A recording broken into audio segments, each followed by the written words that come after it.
আপনি যদি নিজেকে অনেক সাহসী মনে করে থাকেন, তাহলে একবার কল্পনা করে দেখুন, জীবন্ত গ্রেনেড নিয়ে ক্যাচ খেলা থেকে শুরু করে মাটির নিচে জীবন্ত কবর দেওয়া পর্যন্ত এই সবই একজন মানুষের প্রতিদিনের রুটিন। আমাদের পৃথিবীতে এমন কিছু সৈন্যদল আছে যাদের ট্রেনিং দেখলে আপনার মাথা ঘুরে যাবে। না, আমি মজা করছি না, সিরিয়াসলি আপনার মাথা ঘুরে যাবে। হ্যাঁ, আর আপনি নিজেকে প্রশ্ন করতে বাধ্য হবেন, এরা কি আসলেই রক্তে মাংসের মানুষ? কিন্তু মনে রাখবেন, পৃথিবীর ৯৯% সাধারণ সৈন্যই এদের প্রশিক্ষণে টিকে থাকতে পারেন। তাহলে দেরি কেন? চলুন শুরু করা যাক। প্রথমেই আসি উত্তর কোরিয়ার 11তম স্টর্ম কর্পসের কথায়। একটু খেয়াল করে দেখুন, এই সৈন্যরা তাদের খালি হাত দিয়ে এক একটি কংক্রিট স্ল্যাবকে এমনভাবে ভেঙে ফেলছে যেন সেগুলো মাটির তৈরি খেলনা। আবার আরেকজন তার খালি আঙ্গুল দিয়েই বাল্ব ভেঙে ফেলছে, একদম ম্যাজিকের মতো। কিন্তু এর পিছনের আসল রহস্য জানলে আপনার চোখ কপালে উঠতে বাধ্য। কারণ এই হাতগুলোকে পাথরের মতো শক্ত করার জন্য এদেরকে টানা কয়েক সপ্তাহ ধরে একটি শক্ত গাছের গোড়ালিতে খালি হাত দিয়ে ঘুষি মারতে হয়, যতক্ষণ না তাদের হাতের চামড়া ফেটে হাড় বেরিয়ে আসে। আর যখন সেই হাড় বেরিয়ে যায়, তখন কোনো ব্যান্ডেজ নয়, বরং লবণের পানি দিয়ে ক্ষত পরিষ্কার করে আবার ঘুষি মারতে বলা হয়। এতটুকু টর্চারের পর তাদের হাত এতটুকু শক্ত হয় যা দিয়ে এক ঘুষিতে মানুষের মাথার খুলি চূর্ণ বিচূর্ণ করা সম্ভব। তবে আসল যুদ্ধক্ষেত্রে কিন্তু বুলেট এভাবে থামানো যায় না, তাই না? কিন্তু বুলেট থামানোর জন্য যদি লাইফ জ্যাকেটের বদলে মানুষ সরাসরি বুক পেতে দেওয়ার কথা বলি, হ্যাঁ, যেখানে সারা বিশ্বের সেনাদের বুলেট থেকে কিভাবে বাঁচবে তা শেখানো হয়, সেখানে রাশিয়ার স্পেটনাজরা বুলেটের সামনে বুক পেতে দেওয়ার জন্যই তৈরি হয়। এরা সৈনিক নয়, এরা হলো যুদ্ধের ময়দানের জন্য তৈরি করা এক একটি জীবন্ত ডেড বডি। এদের ট্রেনিং শুরুই হয় যন্ত্রণাকে মেরে ফেলার মাধ্যমে।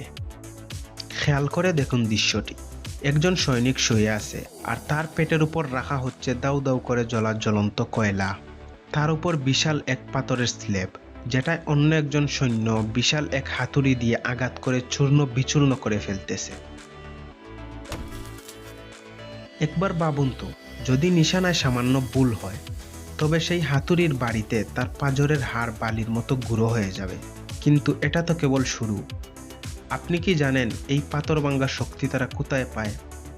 ট্রেনিং শুরুর আগে এদেরকে ব্যথা যেন অনুভব না হয়, সেজন্য শরীরের বিশেষ কিছু নার্ভ পয়েন্টে প্রচণ্ড আঘাত করে সেগুলোকে ডেড করে দেওয়া হয়। এবং ট্রেনিং শুরুর দিকে তারা ঘন্টার পর ঘন্টা লোহার পিলারে হাত পা দিয়ে আঘাত করতে থাকে।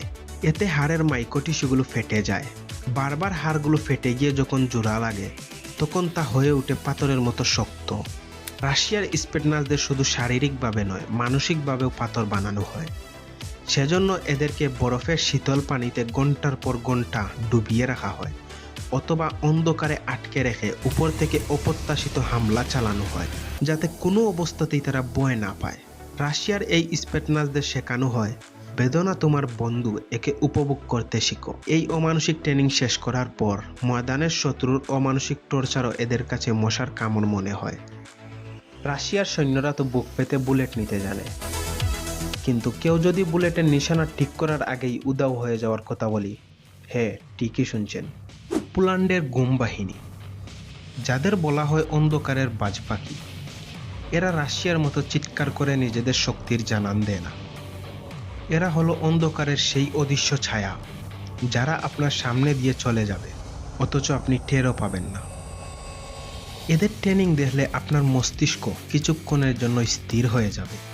তাদের ট্রেনিংয়ের সবচেয়ে ভয়ঙ্কর অংশটি হলো লাইভ ডায়নামাইট ডিল, যেখানে এক একটি ছোট ছোট গড়ের ভিতর তাদেরকে রেখে প্রচণ্ড পরিমাণে রিয়েল ডায়নামাইট দিয়ে বিস্ফোরণ ঘটানো হয়, যেখানে পুরো গড় কেঁপে ওঠে। কিন্তু এদের শরীর কাঁপা তো দূরের কথা, চোখের পাতাটি পর্যন্ত নড়ে না। এদেরকে এমনভাবে তৈরি করা হয়েছে যেন নরকের আগুনের মাঝে দাঁড়িয়েও এরা শান্ত মনের শত্রুকে খতম করতে পারে। তাদেরকে এমন ট্রেনিং দেওয়ানোই হয় যেন চারিদিকে গ্রেনেড আর বোমার বৃষ্টির মাঝেও এরা সার্জানের মতো নিখুঁতভাবে অপারেশন চালাতে পারে। পোল্যান্ডের গুম সৈন্যের কাজই হলো, কোথাও কোনো সাধারণ মানুষ জিম্মি হলে তাদেরকে মাত্র 3 থেকে 5 সেকেন্ডের মধ্যে অপারেশন শেষ করে বাঁচিয়ে আনা। যেখানে 1 সেকেন্ড এদিক সেদিক হলে মৃত্যু নিশ্চিত। এদেরকে এইভাবে নিখুঁত খুনি বানানোর জন্য প্রথম দিনই ডায়নামাইটের সামনে দাঁড় করানো হয় না। প্রথমে ছোট বোমা, তারপর মাঝারি বোমা, তারপর নকল বোমা। এভাবে হাজার হাজার বার শব্দ শুনিয়ে এদের মস্তিষ্ককে অভ্যস্ত করা হয়। এরপর এদের ব্রেইন বিকট শব্দকেও সাধারণ শব্দ মনে করে এবং নিখুঁত নিশানা ঠিক করার জন্য এদেরকে দিনের পর দিন না খাইয়ে না ঘুমিয়ে এমন সব পরিস্থিতিতে রাখা হয় যেখানে সাধারণ মানুষ থাকলে পাগল হয়ে যাবে। কি আপনি ঠিক আছেন তো? আচ্ছা, এবার আপনার সামনে যদি কোনো খাবার থাকে তাহলে সরিয়ে ফেলুন, কারণ এখন যে নিস্তব্ধ ঘেন্নার কথা বলবো তা আপনার খাওয়ার রুচিকে নষ্ট করে দিবে। বিওপি ব্রাজিল, যারা পৃথিবীর সব থেকে ভয়ঙ্কর এবং নোংরা বাহিনী। নোংরা কেন বলতেছি তা একটু পরেই বুঝতে পারবেন। এদের ট্রেনিং কোনো মডার্ন ল্যাবরেটরিতে হয় না। এদের ট্রেনিং হয় নরকের সেই তরল গভীরে, যেখানে পচা কাদার ভিতর দিনের পর দিন এদেরকে ডুবিয়ে রাখা হয়, যেখানে তাদের চারপাশটা পচা মাংস আর বিষাক্ত সাপে ঘেরা থাকে। যখন পিপাসার যন্ত্রণায় তারা ছটপট করতে থাকে তখন তাদের পান করার জন্য দেওয়া হয় জ্যান্ত সাপের রক্ত।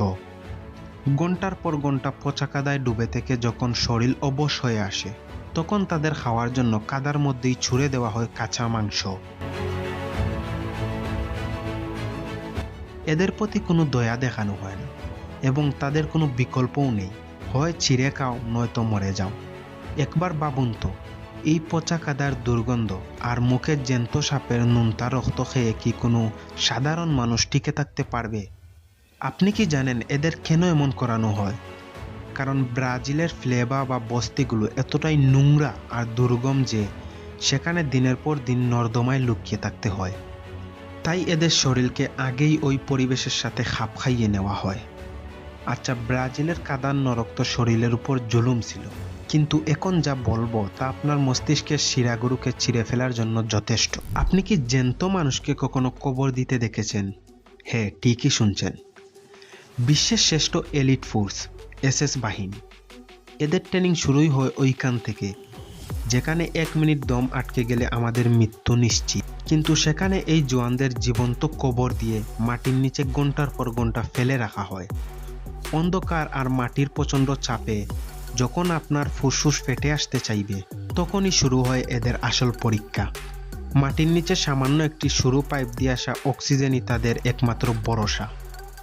ঘন্টার পর ঘন্টা যখন কোনো আলো থাকে না, কোনো শব্দ থাকে না, যখন মানুষের মস্তিষ্ক আস্তে আস্তে নিজের নিয়ন্ত্রণ হারাতে শুরু করে, নিজের হার্টবিট যখন কানের কাছে হাতুড়ির মতো বাজতে থাকে, যেখানে সাধারণ মানুষ হলে ওই পরিস্থিতিতে হার্ট আটকে মারা যায়, কিন্তু সেখানে এসএস জওয়ানদের বিশেষ মাইন্ড কন্ট্রোল টেকনিক শেখানো হয়, যা মৃত্যুর এত কাছে দাঁড়িয়েও এদের হার্ট রেটকে স্বাভাবিক রাখে। এই মরণ যন্ত্রণা সহ্য করে যারা নিজেদের মাথা ঠান্ডা রাখতে পারে তারাই কেবল ওই পরীক্ষায় পাশ করে আর জন্ম নেয় পৃথিবীর সব থেকে খাতারনাক এলিট ফোর্স। এরা শুধু যুদ্ধের ময়দানে লড়াই করে না, এরা কবরের ভিতর থেকে জ্যান্ত ফিরে আসার ক্ষমতা রাখে। এই জীবন মৃত্যুর ট্রেনিং দেওয়ার কারণই হলো শত্রু যদি কখনো তাদের মাটির নিচে বন্দি করে রাখে তবে যেন তারা সেখানে পাগল না হয়, বেঁচে থাকার পথ খুঁজে পায়। ভিডিওটি যদি ভালো লাগে তাহলে একটি লাইক দিবেন। ধন্যবাদ।